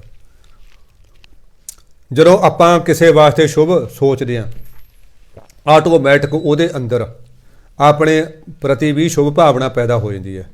ਬਾਬਾ ਜੀ ਨੇ ਇੱਕ ਵਾਰੀ ਕਥਾ ਸੁਣਾਈ ਸੀ, 3-4 ਬੰਦੇ ਨਾ ਇਹ ਸ਼ਰਾਬ ਪੀ ਕੇ ਜਦੋਂ ਇਹ ਰਾੜਾ ਸਾਹਿਬ ਦੇ ਸਥਾਨ ਤੋਂ ਭਾਗ ਲਾਏ ਨੇ ਮਹਾਂਪੁਰਖਾਂ ਨੇ, ਅਜੇ ਇਹਨਾਂ ਨੇ ਝੌਂਪੜੀਆਂ ਜਿਹੀਆਂ ਪਾਈਆਂ ਹੋਈਆਂ ਸੀ। 3-4 ਬੰਦੇ ਸ਼ਰਾਬ ਪੀ ਕੇ ਉਹ ਇਹਨਾਂ ਨੂੰ ਅਬਾ ਤਬਾ ਬੋਲਦੇ ਰਹਿੰਦੇ ਸੀ, ਗਾਲਾਂ ਗੂਲਾਂ ਕੱਢਦੇ ਰਹਿੰਦੇ ਸੀ। ਅਤੇ ਇੱਕ ਦਿਨ ਕੁਦਰਤੀ ਐਸਾ ਹੋਇਆ, ਪਰਮਾਤਮਾ ਦੀ ਐਸੀ ਕੋਈ ਮਰਜ਼ੀ ਹੋਈ, ਇਹ ਸ਼ਰਾਬ ਪੀ ਕੇ ਇਹ ਆਪ 'ਚ ਲੜ ਪਏ। ਇੱਕ ਬੰਦੇ ਨੇ, 2 ਬੰਦਿਆਂ ਨੇ ਇੱਕ ਨੂੰ ਮਾਰਤਾ। ਇੱਕ ਤਾਂ ਹੁਣ ਵਾਦਾ ਮਾਫ ਬਣ ਗਿਆ, ਕਿਹੜਾ ਵਾਦਾ ਮਾਫ ਗਵਾਹ ਹੁੰਦਾ ਉਹ ਬਣ ਗਿਆ, ਉਹ ਤਾਂ ਬਚ ਗਿਆ। ਜਿਹੜਾ ਦੂਜਾ ਸੀ ਸਾਰਾ ਭਾਰ ਉਹ 'ਤੇ ਆ ਗਿਆ, ਦੋਸ਼ ਆ ਗਿਆ, ਉਹਨੂੰ ਫਾਂਸੀ ਹੋਣੀ ਸੀ। ਉਹ ਬੰਦਾ ਜਿਉਂ ਰੂਪ ਪੋਸ਼ ਹੋਇਆ ਘਰੋਂ ਭੱਜਿਆ। ਇਹ ਰਾਜਸਥਾਨ ਦੇ ਵਿੱਚ ਇੱਥੇ ਪੱਥਰ ਨਿਕਲਦਾ, ਮਾਰਬਲ ਨਿਕਲਦਾ, ਉਹ ਖਾਣਾ ਦੇ ਵਿੱਚ ਮਜ਼ਦੂਰੀ ਲੱਗ ਗਿਆ ਕਰਨ। ਉੱਥੇ ਕਰਦਾ ਰਿਹਾ, ਕਿੰਨੇ ਸਾਲ ਲੰਘ ਗਏ।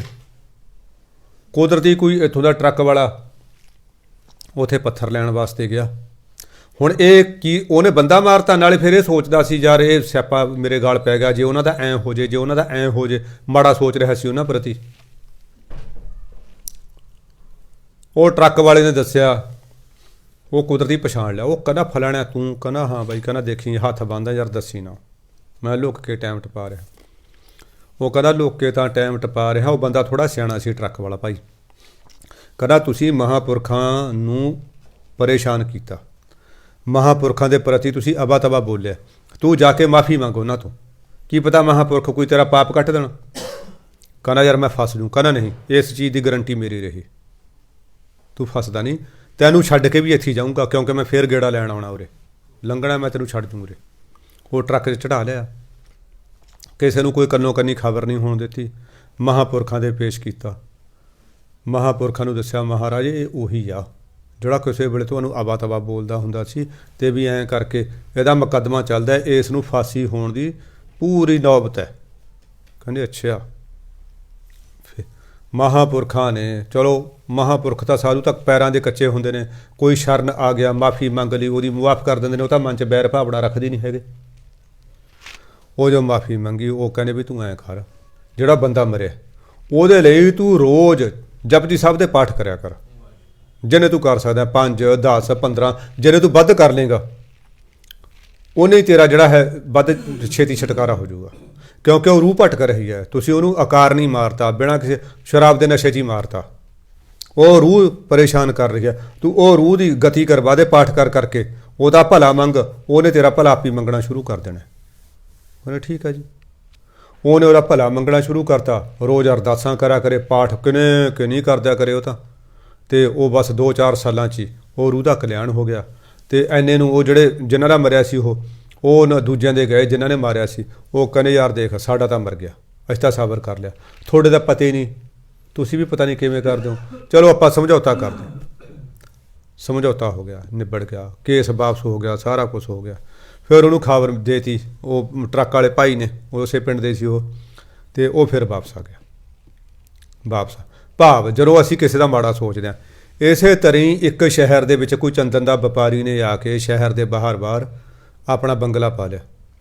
ਚੰਦਨ ਦਾ ਵਪਾਰੀ ਸੀ, ਹੁਣ ਉਹ ਸ਼ਹਿਰ 'ਚ ਉਹਦਾ ਅੱਗੇ ਛੋਟੇ ਛੋਟੇ ਰਾਜੇ ਹੁੰਦੇ ਸੀ, ਉਹਦਾ ਚੰਦਨ ਵਿਕੇ ਨਾ, ਉਹ ਹੁਣ ਸੋਚਦਾ ਕਹਿੰਦਾ ਰੱਬਾ ਜੇ ਰਾਜੇ ਦਾ ਨਾ ਕੋਈ ਮਰੇ ਕੁਛ ਇਹਦਾ, ਫਿਰ ਮੇਰਾ ਚੰਦਨ ਵਿਕੇ, ਕਿਉਂਕਿ ਰਾਜੇ ਚੰਦਨ ਦੀਆਂ ਲੱਕੜਾਂ 'ਚ ਸੰਸਕਾਰ ਕਰਦੇ ਨੇ।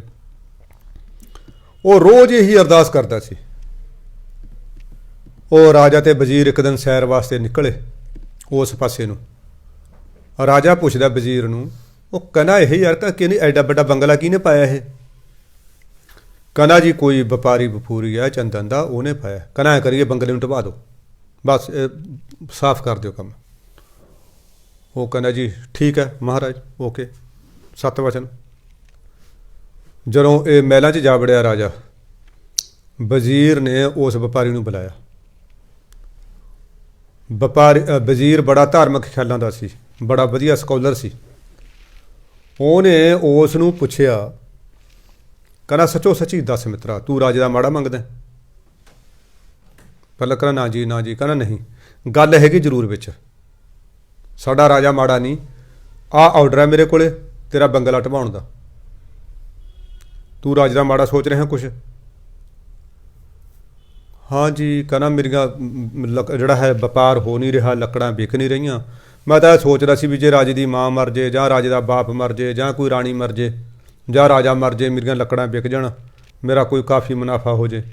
ਉਹ ਕਹਿੰਦਾ ਬੇਵਕੂਫਾ, ਇਹ ਨਹੀਂ ਸੋਚੀਦਾ ਹੁੰਦਾ, ਤੂੰ ਇਹ ਸੋਚ ਵੀ ਰਾਜੇ ਦਾ ਪਰਿਵਾਰ ਹੋਰ ਵਧੇ, ਇਹ ਚੰਦਨ ਦੇ ਜਿਹੜੇ ਬੈੱਡ ਨੇ, ਸੇਜਾਂ ਨੇ, ਉਹ ਬਣਵਾਉਣ, ਚੰਦਨ ਦੇ ਦਰਵਾਜ਼ੇ ਲਵਾਉਣ, ਹੋਰ ਜਿਹੜਾ ਹੈ ਮੇਰਾ ਇਸ ਪਾਸੇ। ਤੂੰ ਪੋਜ਼ੀਟਿਵ ਸੋਚ, ਤੂੰ ਨੈਗੇਟਿਵ ਕਿਉਂ ਸੋਚਦਾ? ਤੂੰ ਪੋਜ਼ੀਟਿਵ ਸੋਚ। ਆ ਮੇਰੇ ਕੋਲੇ ਆਰਡਰ ਨੇ, ਤੂੰ ਚੰਗਾ ਸੋਚਣਾ ਸ਼ੁਰੂ ਕਰ, ਉਹਦੇ ਅਰਦਾਸ ਕਰਿਆ ਕਰਕੇ ਰਾਜੇ ਦਾ ਪਰਿਵਾਰ ਹੋਰ ਵਧੇ ਫੁੱਲੇ, ਅਤੇ ਜਿਹੜਾ ਤੇਰਾ ਸਮਾਨ ਇਹ ਜਿਹੜੀ ਤੇਰੀ ਜਿਹੜੀ ਹੈ ਤੇਥੋਂ ਖਰੀਦੇ ਉਹ ਸਮਾਨ ਲੱਕੜਾਂ 'ਚ ਖਰੀਦੇ। ਉਹਨੇ ਉਹੀ ਕੰਮ ਸ਼ੁਰੂ ਕੀਤਾ। ਅੱਛਾ ਵਜ਼ੀਰ ਸਿਆਣਾ ਸੀ, ਉਹ 5-6 ਮਹੀਨੇ ਉਧਰ ਲੈ ਕੇ ਨਹੀਂ ਆਇਆ ਰਾਜੇ ਨੂੰ, ਉਹ ਹੋਰ ਪਾਸੇ ਸੈਰ ਕਰਕੇ ਉਧਰ ਆਉਂਦੇ ਰਹੇ। ਉਹ ਕੁਦਰਤੀ ਜਦੋਂ 5-6 ਮਹੀਨਿਆਂ ਬਾਅਦ ਆਇਆ, ਰਾਜਾ ਕਹਿੰਦਾ ਯਾਰ ਇਹ ਇੱਕ ਬੰਗਲਾ ਤੂੰ ਢਵਾਇਆ ਨਹੀਂ? ਕਹਿੰਦਾ ਜੀ ਟਾਈਮ ਹੀ ਨਹੀਂ ਮਿਲਿਆ, ਉਹ ਫਲਾਣੇ ਰਾਜੇ ਨਾਲ ਲੜਾਈ ਹੁੰਦੀ ਰਹੀ ਆਪਣੀ ਧਮਕੇ ਨਾਲ। ਉਹ ਕਹਿੰਦਾ ਤੂੰ ਵਧੀਆ ਕਰਿਆ ਯਾਰ, ਇਹ ਤਾਂ ਦੇਖ ਬੰਗਲਾ ਆਪਣੇ ਮਤਲਬ ਪਹਿਚਾਣ ਹੈ ਆਪਣੇ, ਕਿੰਨਾ ਸੋਹਣਾ ਬੰਗਲਾ ਯਾਰ, ਆਪਣੇ ਮਹਿਲਾਂ ਵਰਗਾ। ਇਹਦਾ ਮਤਲਬ ਲੋਕ ਦੂਜੇ ਰਾਜੇ ਸਮਝਦੇ ਹੋਣਗੇ ਵੀ ਇਹ ਰਾਜੇ ਦੇ ਜਿਹੜਾ ਰਾਜ ਦੇ ਵਿੱਚ ਕਿੰਨੇ ਅਮੀਰ ਆਦਮੀ ਰਹਿੰਦੇ ਨੇ, ਵੀ ਕਿੰਨੇ ਜਿਹੜਾ ਹੈ ਖੁਸ਼ਹਾਲ ਹੈ ਇਹਦੀ ਪਰਚਾ। ਤੂੰ ਵਧੀਆ ਕੀਤਾ, ਨਹੀਂ ਢਵਾਇਆ।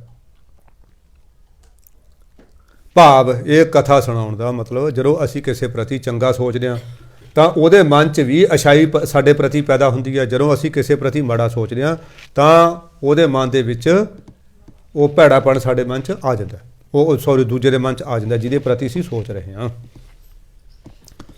ਗਰੀਬ ਨਵਾਜ ਕਹਿੰਦੇ ਜਬ ਇਨ ਆਪਣੀ ਆਪਣੀ ਧਾਰੀ, ਤਬ ਇਸ ਕਉ ਹੈ ਮੁਸ਼ਕਲ ਭਾਰੀ। ਜਦੋਂ ਇਹ ਆਪਣੀ ਆਪਣੀ ਸੋਚਦਾ, ਆਪਣੀ ਗਰਜ਼ ਵਾਸਤੇ ਜਿਉਂਦਾ ਕਿ ਜੀ ਮੇਰੇ ਹੀ ਇਹ ਹੋਵੇ, ਮੇਰੇ ਹੀ ਇਹ ਹੋਵੇ, ਮੈਂ ਦੂਜਿਆਂ ਤੋਂ ਕੀ ਲੈਣਾ, ਦੂਜਿਆਂ ਦਾ ਹੋਵੇ ਨਾ ਹੋਵੇ, ਹੈ ਨਾ, ਆਪਣੀ ਸੋਚਦਾ, ਫਿਰ ਕਹਿੰਦੇ ਇਹਨੂੰ ਕੋਈ ਨਾ ਕੋਈ ਮੁਸ਼ਕਿਲ ਪਈ ਰਹਿੰਦੀ ਆ, ਕੋਈ ਨਾ ਕੋਈ ਨੂੰ ਮੁਸ਼ਕਿਲ ਪਈ ਰਹਿੰਦੀ ਆ, ਕੋਈ ਨਾ ਕੋਈ ਪੰਗਾ ਇਹਨੂੰ ਪਿਆ ਹੀ ਰਹਿੰਦਾ। ਕਿਉਂਕਿ ਸਾਧ ਸੰਗਤ ਜੀ ਪਿੰਡਾਂ ਦੇ ਵਿੱਚ ਇੱਕ ਮੁਹਾਵਰਾ ਵਰਤਦੇ ਹੁੰਦੇ ਸੀ, ਕਹਿੰਦੇ ਪਿੰਡ ਸੁੱਖ ਵਿਹੜੇ ਸੁੱਖ, ਵਿਹੜੇ ਸੁੱਖ ਘਰ ਸੁੱਖ। ਹੁਣ ਜੇ ਆਪਣਾ ਜਿਹੜਾ ਮਿੱਤਰ ਘੇਰਾ ਜਿਹਨੂੰ ਆਪਾਂ ਫਰੈਂਡ ਸਰਕਲ ਕਹਿੰਦੇ ਆ, ਜੋ ਉਹਦੇ ਵਿੱਚ ਇੱਕ ਦੇ ਵੀ ਗਮੀ ਹੋ ਜੇ ਨਾ, ਆਪਾਂ ਆਪਣੀ ਖੁਸ਼ੀ ਜ਼ਾਹਰ ਨਹੀਂ ਕਰ ਸਕਦੇ। ਆਪਾਂ ਮੁਹੱਲੇ 'ਚ ਰਹਿੰਦੇ ਹਾਂ, ਆਪਣੇ ਆਂਢ ਗੁਆਂਢ 'ਚ ਕਿਸੇ ਦਾ ਕੋਈ ਜਿਵੇਂ ਦੀਵਾਲੀ ਲੰਘ ਕੇ ਗਈ ਆ ਜਾਂ ਕੋਈ ਹੋਰ ਤਿਉਹਾਰ ਆਉਂਦਾ, ਉਹ ਤਿਉਹਾਰ ਦੇ ਨੇੜੇ ਤੇੜੇ ਕਿਸੇ ਦੇ ਘਰੇ ਕੋਈ ਮੌਤ ਹੋ ਜੇ, ਮਿਸ ਹੈਪਨਿੰਗ ਹੋ ਜੇ, ਉਹਨਾਂ ਦੇ ਆਪਾਂ ਚਾਹੇ ਮਤਲਬ ਲੋਕਾਚਾਰੀ ਕਹਿ ਲਓ, ਆਪਾਂ ਵੀ ਆਪਣਾ ਤਿਉਹਾਰ ਆਪਾਂ ਜਿਹੜਾ ਮੋਮਬੱਤੀਆਂ ਦੀਵੇ ਨਹੀਂ ਬਾਲਦੇ। ਰਿਸ਼ਤੇਦਾਰੀ 'ਚ ਹੋਏ ਫਿਰ ਤਾਂ ਆਪਾਂ ਬਾਲਣੀ ਕੀ ਹੈ। ਜੇ ਮਤਲਬ ਸਾਡਾ ਆਲਾ ਦੁਆਲਾ ਖਿੜਿਆ ਹੋਇਆ, ਆਲਾ ਦੁਆਲਾ ਖੁਸ਼ਹਾਲ ਹੈ, ਤਾਂ ਅਸੀਂ ਹੱਸ ਸਕਦੇ ਹਾਂ, ਇੱਕ ਦੂਜੇ ਨੂੰ ਮਜ਼ਾਕ ਕਰ ਸਕਦੇ ਹਾਂ, ਇੱਕ ਦੂਜੇ ਨਾਲ ਦੁੱਖ ਸੁੱਖ ਸਾਂਝਾ ਕਰ ਸਕਦੇ ਹਾਂ। ਜੇ ਅਗਲਾ ਪਹਿਲਾਂ ਹੀ ਰੋ ਰਿਹਾ ਸੀ, ਉਹਦੇ ਕੋਲੇ ਆਪਦਾ ਦੁੱਖ ਕੀ ਰੋਵਾਂਗੇ। ਇਸ ਕਰਕੇ ਸਿਆਣੇ ਕਹਿੰਦੇ ਨੇ ਤੁਸੀਂ ਸਭ ਦਾ ਭਲਾ ਮੰਗਣਾ, ਆਲੇ ਦੁਆਲੇ ਦਾ। ਬਾਬੇ ਨਾਨਕ ਦੀ ਇਹੀ ਹੈ, ਨਾਨਕ ਨਾਮ ਚੜ੍ਹਦੀ ਕਲਾ, ਤੇਰੇ ਭਾਣੇ ਸਰਬੱਤ ਦਾ ਭਲਾ। ਕੱਲਾ ਮੂੰਹੋਂ ਨਹੀਂ ਕਹਿਣਾ, ਅੰਦਰੋਂ ਮਨ ਕਰਕੇ ਵੀ ਇਹ ਸੇਵਾ ਕਰਨੀ ਆ ਸਮਾਜ ਦੀ। ਕੱਲੇ ਬਚਨਾ ਕਰਕੇ ਨਹੀਂ ਸੇਵਾ ਕਰਨੀ, ਅੰਦਰੋਂ ਮਨ ਕਰਕੇ ਵੀ ਸੇਵਾ ਕਰਨੀ ਆ। ਸੱਚੇ ਪਾਤਸ਼ਾਹ ਇਹ ਜਿੰਨੀ ਤੇਰੀ ਰਚਨਾ ਹੈ, ਸੂਖਮ ਹੈ, ਚਾਹੇ ਸਥੂਲ ਹੈ, ਚਾਹੇ ਜੜ ਹੈ, ਚਾਹੇ ਚੇਤਨਾ, ਸਭ ਦਾ ਭਲਾ ਕਰੀ। ਮੇਰੇ ਰਿਸ਼ਤੇਦਾਰਾਂ ਦਾ, ਮੇਰੇ ਮਹੱਲੇਦਾਰਾਂ ਦਾ, ਮੇਰੇ ਜਿਹੜਾ ਹੈ ਫਰੈਂਡ ਸਰਕਲ ਦਾ, ਸਭ ਦਾ ਭਲਾ ਕਰਨਾ। ਮੇਰੀਆਂ ਦੂਰ ਪਾਰ ਦੀਆਂ ਰਿਸ਼ਤੇਦਾਰੀਆਂ ਦਾ ਵੀ ਭਲਾ ਕਰਨਾ, ਮੇਰੇ ਪਰਿਵਾਰ ਦਾ ਭਲਾ ਕਰਨਾ, ਮੇਰੀ ਕੌਮ ਦਾ ਭਲਾ ਕਰਨਾ, ਮੇਰੇ ਪੰਥ ਦਾ ਭਲਾ ਕਰਨਾ। ਜੇ ਪੰਥ ਸਾਡਾ ਚੜ੍ਹਦੀ ਕਲਾ 'ਚ ਹੋਊਗਾ, ਅਸੀਂ ਆਪੀ ਚੜ੍ਹਦੀ ਕਲਾ 'ਚ ਹੋਵਾਂਗੇ। ਜੇ ਹੁਣ ਪੰਥ ਦੇ ਵਿੱਚ ਹੀ ਨਮੋਸ਼ੀਆਂ ਨੇ, ਫਿਰ ਅਸੀਂ ਵੀ ਕਿਰਪਾਨ ਲੁਕੋ ਲੁਕੋ ਕੇ ਪਾਵਾਂਗੇ। ਅਸੀਂ ਜਦੋਂ ਦੂਜਿਆਂ ਦੀ ਚੜ੍ਹਦੀ ਕਲਾ ਮੰਗਦੇ ਹਾਂ ਤਾਂ ਸਾਡੀ ਚੜ੍ਹਦੀ ਕਲਾ ਆਪਣੇ ਆਪ ਹੁੰਦੀ ਹੈ। ਸਰਬੱਤ ਦੇ ਭਲੇ ਦੇ ਵਿੱਚ ਅਸੀਂ ਵੀ ਤਾਂ ਆਉਂਦੇ ਹਾਂ ਨਾ। ਫਿਰ ਸਰਬੱਤ ਦੇ ਵਿੱਚ ਕੌਣ ਵੱਸਦਾ? ਉਹ ਪ੍ਰਮਾਤਮਾ। ਅਸੀਂ ਸਰਬੱਤ ਦਾ ਭਲਾ ਨਹੀਂ ਮੰਗਿਆ, ਅਸੀਂ ਪਰਮਾਤਮਾ ਦਾ ਹੀ ਭਲਾ ਮੰਗਿਆ। ਪਰਮਾਤਮਾ ਤੇਰੀ ਫੁਲਵਾੜੀ ਹੋਰ ਖਿੜੇ, ਤੇਰੀਆਂ ਜੋੜੀਆਂ ਬਣੀਆਂ ਰਹਿਣ, ਤੇਰੇ ਮਨਾਰੇ ਜਿਹੜਾ ਹੈ ਮਤਲਬ ਸ਼ੋਭਨੀਕ ਹੋਣ। ਅਸੀਂ ਪਰਮਾਤਮਾ ਦੀ ਭਲਾ ਮੰਗਿਆ। ਜਦੋਂ ਅਸੀਂ ਪਰਮਾਤਮਾ ਦਾ ਭਲਾ ਮੰਗਿਆ, ਸਾਧ ਸੰਗਤ ਸਾਡਾ ਭਲਾ ਕਿਉਂ ਨਹੀਂ ਹੋਊਗਾ? ਦੁਨੀਆ ਇੱਕ ਐਸਾ ਖੂਹ ਹੈ ਜਿਹਦੇ ਵਿੱਚ ਅਸੀਂ ਦੇਖਦੇ ਹਾਂ, ਸਾਡਾ ਪਰਛਾਵਾਂ ਸਾਨੂੰ ਨਜ਼ਰ ਆਉਂਦਾ। ਦੁਨੀਆ ਇੱਕ ਐਸਾ ਖੂਹ ਹੈ ਜਿਹਦੇ ਵੱਲ ਮੂੰਹ ਕਰਕੇ ਅਸੀਂ ਆਵਾਜ਼ ਮਾਰਦੇ ਹਾਂ, ਸਾਡੀ ਆਵਾਜ਼ ਸਾਨੂੰ ਹੀ ਸੁਣਾਈ ਦਿੰਦੀ ਆ। ਜਦੋਂ ਅਸੀਂ ਦੁਨੀਆ ਦਾ ਭਲਾ ਮੰਗਦੇ ਹਾਂ ਤਾਂ ਸਾਡਾ ਭਲਾ ਪਰਤ ਕੇ ਸਾਡੇ ਕੋਲ ਆ ਜਾਂਦਾ। ਜਦੋਂ ਅਸੀਂ ਦੁਨੀਆ ਦਾ ਬੁਰਾ ਮੰਗਦੇ ਹਾਂ ਤਾਂ ਉਹ ਬੁਰਾ ਪਰਤ ਕੇ ਫਿਰ ਸਾਡੇ ਕੋਲ ਆ ਜਾਂਦਾ। ਇਹ ਯਾਦ ਰੱਖਣਾ। ਮਹਾਰਾਜ ਜੀ ਕਹਿੰਦੇ ਜਦੋਂ ਇਹਨੇ ਆਪਣੀ ਆਪਣੀ ਧਾਰਿਆ ਤਾਂ ਇਹਨੂੰ ਮੁਸ਼ਕਿਲ ਹੀ ਕੋਈ ਨਾ ਕੋਈ ਪੰਗਾ ਪਿਆ ਰਹਿੰਦਾ। ਜਬ ਇਹਨੇ ਕਰਨਾ ਹਾਰ ਪਛਾਤਾ ਤਬ ਇਸ ਕੋ ਨਾ ਹੀ ਕਿਛ ਤਾਤਾ। ਜਦੋਂ ਕਹਿੰਦੇ ਇਸ ਨੇ ਕਰਨਾ, ਸਾਰੀ ਰਚਨਾ ਦੇ ਵਿੱਚ ਬਲਿਹਾਰੀ ਕੁਦਰਤ ਵਸਿਆ, ਤੇਰਾ ਅੰਤ ਨਾ ਜਾਈ ਲਖਿਆ। ਜਦੋਂ ਇਹਨੇ ਕਹਿੰਦੇ ਸਾਰਿਆਂ ਦੇ ਵਿੱਚ ਆਪਣੇ ਪਰਮਾਤਮਾ ਨੂੰ ਪਹਿਚਾਣ ਲਿਆ ਕਿ ਇਹ ਬੀਬੀ ਦੇ ਰੂਪ ਦੇ ਵਿੱਚ ਹੈ, ਇਹ ਭਾਈ ਦੇ ਰੂਪ 'ਚ ਹੈ, ਇਹ ਬੱਚੇ ਦੇ ਰੂਪ 'ਚ ਹੈ, ਇਹ ਬਜ਼ੁਰਗ ਦੇ ਰੂਪ 'ਚ ਹੈ, ਇਹ ਉਹੀ ਤੁਰਿਆ ਫਿਰਦਾ ਸਾਰਾ। ਫਿਰ ਕੀ ਹੈ? ਕਹਿੰਦੇ ਫਿਰ ਇਹਨੂੰ ਕਿਸੇ ਨਾਲ ਈਰਖਾ ਹੀ ਨਹੀਂ ਰਹਿੰਦੀ। ਹੁਣ ਤਾਂ ਜੇ ਕੋਈ ਸਾਡਾ ਰਿਸ਼ਤੇਦਾਰ ਤਰੱਕੀ ਕਰ ਜੇ, ਕੋਈ ਗੈਸਟ ਅਫਸਰ ਲੱਗ ਜੇ ਕਿਸੇ ਦਾ ਮੁੰਡਾ, ਸਾਨੂੰ ਲੱਗਦਾ ਲੈ ਹਾਏ ਹੋਏ ਮੇਰਾ ਨਹੀਂ ਲੱਗਿਆ। ਆਹ ਕੱਲ੍ਹ ਪਰਸੋਂ ਨਾਸਾਂ ਭੂੰਜਦਾ ਹੁੰਦਾ ਸੀ ਅਤੇ ਆਏ ਗੈਸਟ ਅਫਸਰ ਲੱਗ ਗਿਆ, ਸਾਡੀ ਰੋਟੀ ਛੁੱਟ ਜਾਂਦੀ ਆ। ਤਾਤ ਈਰਖਾ ਨੂੰ ਕਹਿੰਦੇ ਨੇ, ਈਰਖਾ। ਜਦੋਂ ਕਹਿੰਦੇ ਉਹ ਫਿਰ ਇਹਨੇ ਪਛਾਣ ਲਿਆ, ਫਿਰ ਉਹਨੇ ਅੱਛਾ ਪਰਮਾਤਮਾ ਉਹ ਫਲਾਣੇ ਦੇ ਮੁੰਡੇ 'ਚ ਬੈਠ ਕੇ DC ਵੀ ਤੂੰ ਲੱਗਿਆ ਹੋਇਆ, ਫਲਾਣੇ ਦੇ ਮੁੰਡੇ 'ਚ ਬੈਠ ਕੇ ਮੰਤਰੀ ਵੀ ਤੂੰ ਬਣਿਆ ਹੋਇਆ, ਫਲਾਣੇ ਦੇ ਵਿੱਚ ਬੈਠ ਕੇ ਤੂੰ ਆਹ ਕਰ ਰਿਹਾ। ਸਾਧ ਸੰਗਤ ਦੀ ਸੱਚਾਈ ਵੀ ਇਹੀ ਹੈ। ਪਰ ਕਿਉਂਕਿ ਸਾਡੀ ਬੁੱਧੀ ਬੜੀ ਛੋਟੀ ਹੈ, ਇਹ ਗੱਲਾਂ ਸਾਡੀ ਬੁੱਧੀ ਦੇ ਉੱਪਰ ਦੀ ਲੰਘ ਜਾਂਦੀਆਂ ਨੇ। ਇੱਕ ਸਾਡਾ ਬੌਧਿਕ ਪੱਧਰ ਹੈ, ਇੱਕ ਲੈਵਲ ਹੈ ਜਿਹਨੂੰ ਆਪਾਂ ਕਹਿੰਦੇ ਹਾਂ ਮੈਂਟਲ ਲੈਵਲ ਹੈ, ਬੌਧਿਕ ਪੱਧਰ ਹੈ। ਉਹ ਬੌਧਿਕ ਪੱਧਰ ਤੋਂ ਜਿਹੜੀਆਂ ਹੇਠਾਂ ਦੀਆਂ ਗੱਲਾਂ ਹੁੰਦੀਆਂ ਨੇ ਉਹ ਸਾਡੇ ਪੈਰਾਂ ਦੀ ਹੇਠਾਂ ਦੀ ਲੰਘ ਜਾਂਦੀਆਂ ਨੇ। ਜਿਹੜੀਆਂ ਉੱਚੀਆਂ ਫਿਲਾਸਫੀ ਦੀਆਂ ਗੱਲਾਂ ਹੁੰਦੀਆਂ ਨੇ ਉਹ ਸਾਡੇ ਉੱਪਰ ਦੀ ਲੰਘ ਜਾਂਦੀਆਂ ਨੇ। ਹਾਂ, ਜਿਹੜੀਆਂ ਸਾਡੇ ਲੈਵਲ ਦੀਆਂ ਹੁੰਦੀਆਂ ਨੇ ਉਹ ਸਾਡੇ ਪੱਲੇ ਪੈ ਜਾਂਦੀਆਂ ਨੇ। ਉਦਾਹਰਨ ਵਜੋਂ ਕੀਰਤਨ ਹੁੰਦਾ ਹੋਵੇ, ਦਸਮ ਗ੍ਰੰਥ ਦੀ ਬਾਣੀ ਦਾ, ਜਾਂ ਕੋਈ ਸਹਿਸਕ੍ਰਿਤੀ ਦੇ ਸ਼ਲੋਕਾਂ ਦਾ, ਜਾਂ ਪੱਕੇ ਰਾਗਾਂ 'ਚ ਕੋਈ ਗਾਉਂਦਾ ਹੋਵੇ, ਲਾ ਸਾਡੇ ਕੱਖ ਨਹੀਂ ਪੱਲੇ ਪੈਂਦਾ, ਅਸੀਂ ਬੈਠੇ ਬੈਠੇ ਉਂਗਲਣ ਲੱਗ ਜਾਂਗੇ। ਆਰਕੈਸਟਰਾ ਵਾਲੀ ਬੀਬੀ ਗਾਉਂਦੀ ਹੋਵੇ, ਕਿਉਂਕਿ ਸਾਡੇ ਲੈਵਲ ਦੀ ਗੱਲ ਹੁੰਦੀ ਹੈ, ਸਾਨੂੰ ਕੱਲਾ ਕੱਲਾ ਟੱਪਾ ਸਮਝ ਆਊਗਾ, ਅਸੀਂ ਨਾਲ ਝੂਲਾਂਗੇ, ਉਹਦੇ ਨਾਲ ਝੂਲਾਂਗੇ ਅਸੀਂ, ਕਿਉਂਕਿ ਉਹ ਸਾਡੇ ਲੈਵਲ ਦੀ ਗੱਲ ਕਰ ਰਹੀ ਹੈ। ਉਹ ਗੱਲ ਕਰ ਰਹੀ ਹੈ ਜੋ ਸਾਡੇ ਅੰਦਰ ਹੈ। ਸਾਡੇ ਗੱਲ ਉਹੀ ਪਕੜ 'ਚ ਆਉਂਦੀ ਆ ਜੋ ਸਾਡੇ ਲੈਵਲ ਦੀ ਹੁੰਦੀ ਹੈ। ਹਾਂ, ਅਸੀਂ ਆਪਣਾ ਲੈਵਲ ਹੌਲੀ ਹੌਲੀ ਉੱਚਾ ਕਰਨਾ, ਰੋਜ਼ ਪ੍ਰੈਕਟਿਸ ਨਾਲ, ਰੋਜ਼ ਅਭਿਆਸ ਨਾਲ, ਰੋਜ਼ ਰਿਹਰਸਲ ਕਰਨੀ ਹੈ। ਬੌਧਿਕ ਪੱਧਰ ਇੱਕ ਦਿਨ ਉੱਚਾ ਹੁੰਦਾ ਅਸੀਂ ਉਹ ਉੱਚੇ ਦੇ ਬਰਾਬਰ ਹੋ ਜਾਵਾਂਗੇ। ਉੱਚੇ ਨੂੰ ਮਹਾਰਾਜ ਆਪਾਂ ਕੀ ਪੜ੍ਹਦੇ ਹਾਂ? ਗੁਣ ਕਹਿ ਗੁਣੀ ਸਮਾਵਣਿਆ। ਉਹ ਉੱਚੇ ਨੂੰ ਯਾਦ ਕਰਦਿਆਂ ਇੱਕ ਦਿਨ ਉਹ ਉੱਚਾ ਐਡਾ ਵੱਡਾ ਦਿਆਲੂ ਹੈ। ਜਿਵੇਂ ਛੋਟਾ ਬੱਚਾ ਤੁਰਿਆ ਜਾਂਦਾ ਨਾ, ਬਾਪ ਉਹਨੂੰ ਆਪਣੇ ਮੋਢਿਆਂ 'ਤੇ ਬਿਠਾ ਲੈਂਦਾ, ਆਪਣੇ ਤੋਂ ਵੀ ਉੱਚਾ ਕਰ ਦਿੰਦਾ।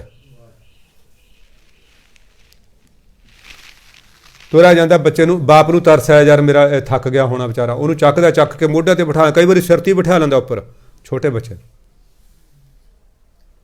ਆਪਣੇ ਤੋਂ ਵੀ ਉੱਚਾ ਕਰ ਲੈਂਦਾ।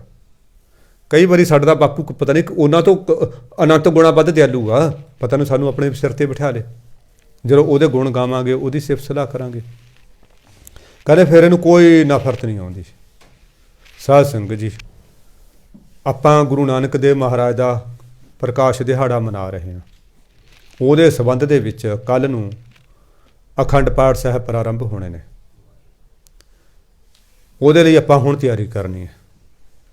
ਇੱਕ ਤਾਂ ਇਹ ਯਾਦ ਰੱਖਣਾ ਜਿਨ੍ਹਾਂ ਦੀਆਂ ਰੌਲਾਂ ਲੱਗੀਆਂ ਹੋਈਆਂ ਨੇ, ਅਤੇ ਆਪਣੇ ਆਂਢੀਆਂ ਗੁਆਂਢੀਆਂ ਮਿੱਤਰਾਂ ਨੂੰ ਵੀ ਇਹ ਦੱਸ ਦੇਣਾ ਕਿ ਭਾਈ ਇਹ ਜਿਹੜਾ ਹੈ ਸ਼ੁੱਕਰਵਾਰ ਨੂੰ ਇਹ ਅਖੰਡ ਪਾਠ ਸਾਹਿਬ ਪ੍ਰਾਰੰਭ ਹੋ ਰਹੇ ਨੇ, ਅਤੇ ਬਾਕੀ ਐਤਵਾਰ ਨੂੰ ਆਪਾਂ ਨੇ ਆਪਣੇ ਪਰਿਵਾਰਾਂ ਸਮੇਤ ਆ ਕੇ ਇੱਥੇ ਰੌਣਕ ਵਧਾਉਣੀ ਆ। ਇਸ ਕਰਕੇ ਆਪਾਂ ਅੱਜ ਇਸ ਦੇ ਸੰਬੰਧ 'ਚ ਆਪਾਂ ਇੱਥੇ ਫਤਿਹ ਬੁਲਾਉਂਦੇ ਹਾਂ। ਯਾਦ ਰੱਖਣਾ ਇਹ 3 ਨੰਬਰ ਤੋਂ ਬਾਅਦ ਜਦੋਂ ਆਪਾਂ ਐਤਵਾਰ ਨੂੰ ਬਾਬਾ ਜੀ ਤੋਂ ਸੁਣਾਂਗੇ ਤਾਂ ਉਹਨਾਂ ਨੂੰ ਯਾਦ ਕਰਾ ਦੇਣਾ 235 ਦੇ ਹੇਠਾਂ ਵਾਲੇ ਪਹਿਰੇ ਦੇ 3 ਨੰਬਰ ਤੋਂ ਬਾਅਦ। ਸਾਧ ਸੰਗਤ ਜੀ, ਬੇਅੰਤ ਕਿਸਮ ਦੀਆਂ ਭੁੱਲਾਂ ਚੁੱਕਾਂ ਗਲਤੀਆਂ ਗਰੀਬ ਨਵਾਜ ਦੀ ਉੱਚੀ ਸੁੱਚੀ ਪਰਮ ਪਾਵਨ ਬਾਣੀ ਦੀ ਕਥਾ ਵਾਰਤਾ ਕਰਦਿਆਂ ਸ਼ਬਦ ਵਿਚਾਰਾਂ ਕਰਦਿਆਂ ਹੋ ਗਈਆਂ ਹੋਣਗੀਆਂ। 10 ਖੇਮਾਂ ਦਾ ਜਾ ਚੁੱਕਿਆ। ਵਾਹਿਗੁਰੂ ਜੀ ਕਾ ਖਾਲਸਾ, ਵਾਹਿਗੁਰੂ ਜੀ ਕੀ ਫਤਿਹ।